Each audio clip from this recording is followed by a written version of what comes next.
अस्सलाम वालेकुम दोस्तों आज की सबसे बड़ी खबर नवाज शरीफ लंदन फरार, काजी रिटायर, बुशरा बीबी आजाद हो गई। सुनिए हमारे आज के व्लॉग की खबरें। वीडियो अच्छी लगे तो हमारे चैनल को जरूर सब्सक्राइब करें, वीडियो को लाइक करें। बहुत ही माने जाने यूरोप के अंदर ये रूटीन है और इनकी ये पार्टी भी है। इससे पहले ये लेबर पार्टी में थे। लेबर पार्टी वो पार्टी है जो इस वक्त नॉर्वे की गवर्नमेंट कर रही है। नॉर्वे की जो हुकूमत में पार्टी है वो लेबर पार्टी है इस वक्त। ये जो इनके चेयरमैन है ये इससे पहले लेबर पार्टी में थे। 2020 में इन्होंने और कुछ इनके सीनियर दोस्तों ने मिलके पार्टी सेंट्रम बनाई और अब ये उसके चेयरमैन है। इन्होंने इस चीज पर भी आमादगी जाहिर की है कि ये पाकिस्तान ट्रेवल करेंगे, इमरान खान से जेल में मिलेंगे और उनसे वकालतनामा साइन करवा के ये इंटरनेशनल जो फोरम्स हैं उनके अंदर कुछ ममालिक हैं। इंटरनेशनल कोर्ट ऑफ लॉ में तो सिर्फ रियासत जा सकती है, लेकिन there are other forums, international ऐसे कोर्ट्स और फोरम्स हैं जहाँ पर इंसानी के मुकदमे रखे जा सकते हैं। उस पर अर्जेंटाइन भी है, उसके अंदर और यूरोप के अंदर भी कुछ ममालिक हैं। तो वहां पर उन मुकदमात को करने की हम बातचीत कर रहे हैं। फिर दूसरे ऐसे लोग जो जुल्म कर रहे हैं उन पर पाबंदियां लगवाने की भी बातचीत की तरफ बढ़ेंगे, उनके ऊपर भी केसेस करने की तरफ बढ़ेंगे। ये पाकिस्तान जाएंगे, इमरान खान से मिलने की कोशिश करेंगे वकालतनामा लेकर और उसके बाद ये कोशिश करेंगे कि इमरान खान को इन तमाम जगहों पर रिप्रेजेंट करें। लेकिन इसमें जो सबसे इंपॉर्टेंट बात है वो ये है कि यूरोप के एक इंपॉर्टेंट कंट्री, अच्छा दूसरी आपको ये भी बता दूं कि जो नॉर्वे है वो इसलिए भी इंपॉर्टेंट है कि नॉर्वे की अपनी आबादी जो तकरीबन 50 लाख के करीब है, 54 लाख के करीब, और उसमें पाकिस्तानियों की जो पाकिस्तानी है, जो पाकिस्तान से आए हुए हैं नॉर्वे में, वो तकरीबन 50-60 हजार है। और ऐसे पाकिस्तानी जो सेकंड जनरेशन है, मीन जो पाकिस्तानियों के घर पैदा हुए हैं, वो भी कोई 40-50 हजार होंगे। तो ये मिला जुला के लाख से ऊपर की पॉपुलेशन बनती है। तो नॉर्वे में सबसे बड़ी पॉपुलेशन तो नॉर्वेजन है, जाहिर है उनका मुल्क है।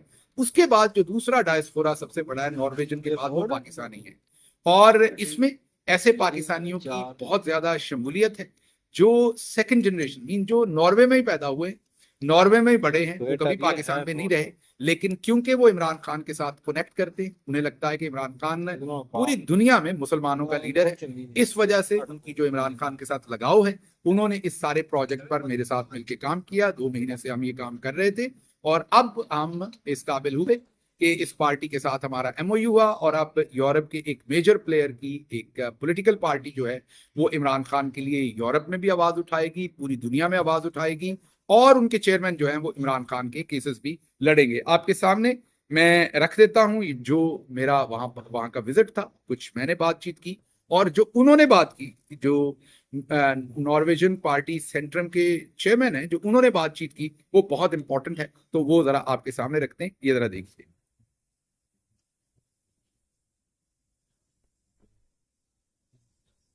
सामने रखी जो नॉर्वे में डेवलपमेंट हुई है, ये एक अच्छी डेवलपमेंट है। मैं आपको ये कहूंगा ये एक मेजर डेवलपमेंट है और अभी इसमें से और बहुत कुछ निकलेगा। दैट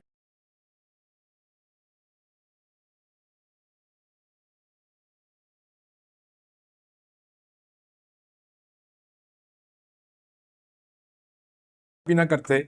उन्होंने सवालात की बौछार की और कुछ ऐसे सवालात किए जो मैं आपको पहले पढ़ के सुनाना चाहूंगा ताकि आपको पता चले कि कादी फायद ईसा साहब को किस तरह की सूरत हाल का सामना करना पड़ा।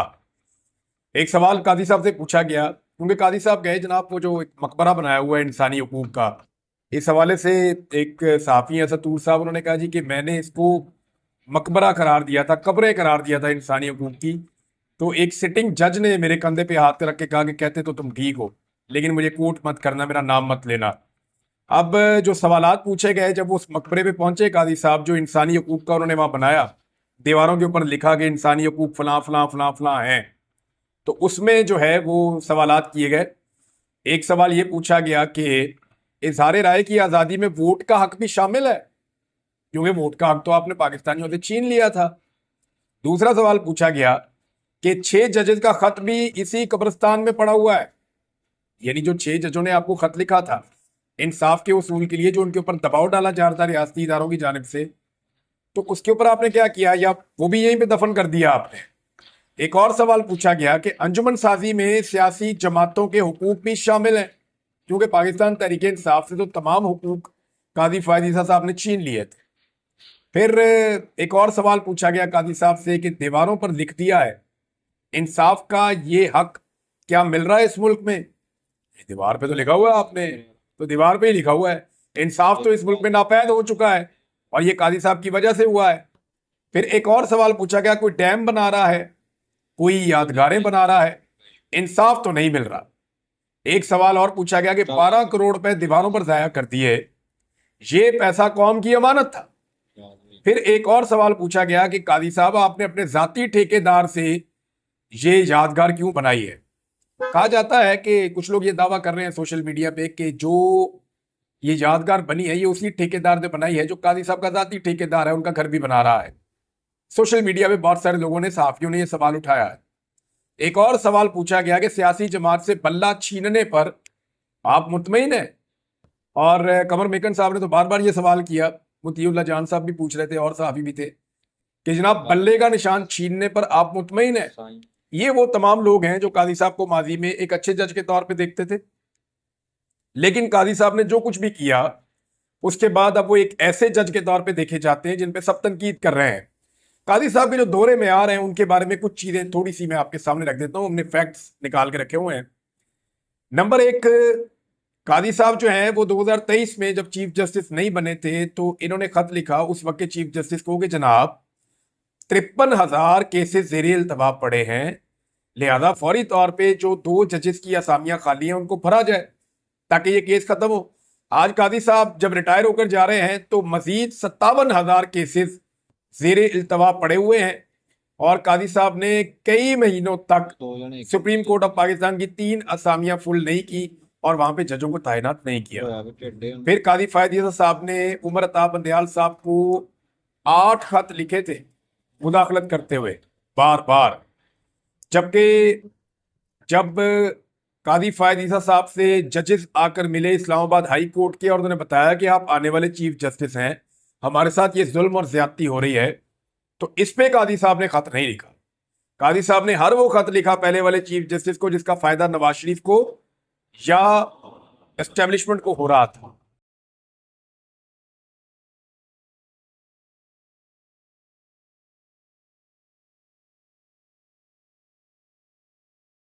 पावर रख देते हैं, ठीक है।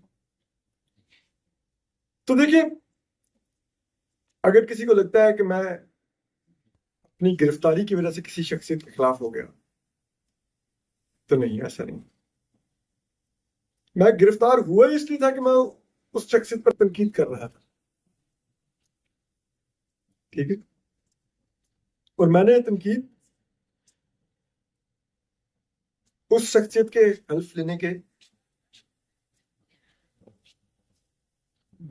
10-15 दिन बाद शुरू कर दी थी। आप लोग निकाल लें मेरे व्लॉग्स अक्टूबर ऑनवर्ड्स, और मिड जनवरी तक मैं उनके खिलाफ कुल मिला के 16 व्लॉग कर चुका था। मिड जनवरी तक 16 व्लॉग कर चुका था। फिर मिड जनवरी के बाद तो खैर फिर डेली ही किया, और ये बता के किया। मिड जनवरी के बाद मैंने उनको एक व्लॉग में क्लियरली कहा, मैंने कहा कि मैं अब आपको आखिरी दिन तक आपके पीछे, आपने जो मर्जी करना है करें, जेल भेजना है भेजें, जो करना है सजा दिलवानी दिलाएं, बट विल नॉट स्पेयर। तो वो ऐसा नहीं था कि गिरफ्तारी के बाद तलखी आई, तलखी गिरफ्तारी से पहले आ चुकी थी जुबान में। और इसी तरह अभी जो पिछले 2-3 दिनों में तो बहुत सख्त मैंने जुबान इस्तेमाल की, आई नो, जो कि शायद आम हालात में नहीं करना चाहिए था, लेकिन मुझे बहुत अफसोस हुआ, और यकीन कीजिए मुझे दुख हुआ, सिर्फ अफसोस नहीं हुआ। और मेरा आज भी दिल बोझल है, बहुत दुखी है। वो है जस्टिस मंसूर अली शाह का रास्ता रुका। He is a blame. वो चीफ जस्टिस बनते, हो सकता है वो आवाम के तवक्कुआत पर पूरा ना उतरते, वो भी एक टिपिकल पंजाबी एलीट के जज साबित होते, लेकिन हम उनको अकाउंटेबल करते ना। आपको क्या लगता है कि हम जिसको चाहें कि वो चीफ जस्टिस की मसनद पर बैठे, ताकि हम जब वो चीफ जस्टिस बन जाएगा तो उसका फायदा उठाएंगे? तो मेरे ख्याल में इसका सबसे बेहतरीन मौका तो मुझ जैसे मामूली सहाफी के पास तो तब आया था जब Helden können ihre Superkräfte काजी फैसला चीफ जस्टिस काजी फैसला बन गए थे, लेकिन नहीं फायदा उठाना था। तो जस्टिस मंसूर अली शाह भी बनते तो फायदा हमने कहा था उठाना था, लेकिन एक बंदे का हक था चीफ जस्टिस बनना, सीनियरिटी प्रिंसिपल के तहत भी, आइन के तहत भी, मेरिट पर भी।